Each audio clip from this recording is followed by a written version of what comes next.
The MLS, Major League Soccer in America, has partnered with Apple to stream every US top flight game worldwide for the next 10 years. Yes. So if you subscribe to Apple out there, it costs you $4.99 US per month. And now you've got this. So you've got yourself an Apple TV subscription. You can watch live MLS games, anyone, at any time, all around the world. It's something else. Yep.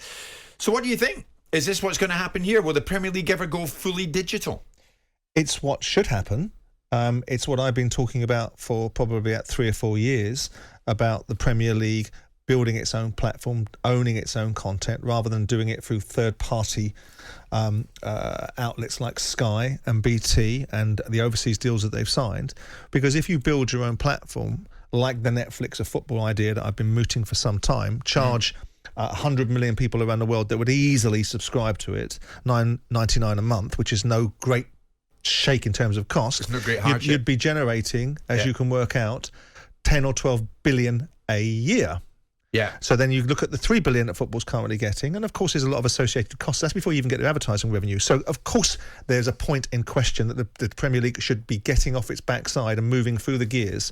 And obviously then there's an argument that the biting the hand that fed them, because there's no doubt that Skies of the world have taken the Premier League and football to a different level, but their time is beginning to go into the past. You know, Comcast bought Sky because they wanted to increase their subscription opportunity because it was running aground in America. I don't think they're a great broadcaster. I think Sky's had its day.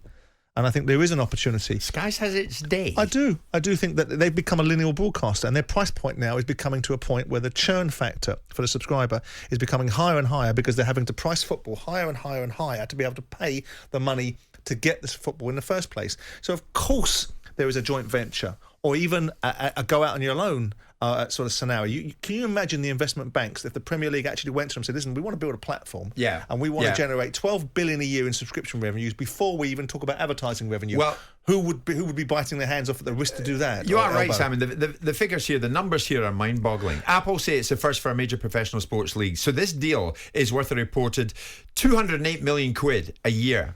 Now, it's in pounds, that's it's 2 billion over 10 years. But think about it, it's not very much, is it? Think about it. It's not much. Well, hold on. Well, what could the Premier League demand?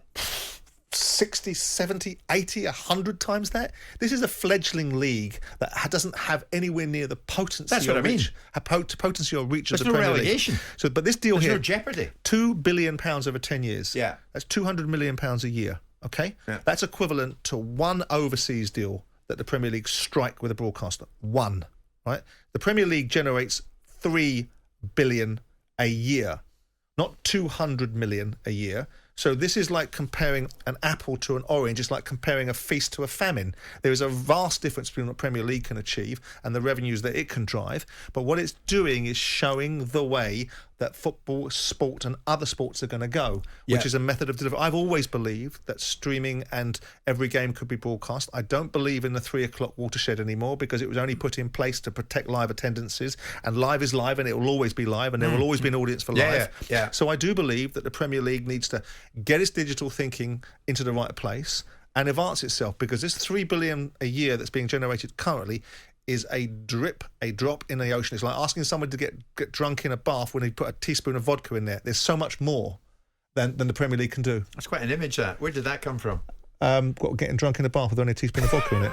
Might tell you my activities when I'm at home. I mean, actually, I have a bath of vodka because I live with Michelle. You have to think, though, Simon, that the Premier League will be looking over the shoulder. This will come under discussion of that. There is no doubt, because if this is what can happen in America with the MLS, as we're rightly emphasising here, can you imagine the potential of the finance that could be raised if it comes to the Premier League? But it's always been their gift. I mean, you've sat on a show with me when I first started doing these shows with you 2 or 3 years ago, when we sat here talking like about 20 years ago. Mate, tell me about it. Yeah. But we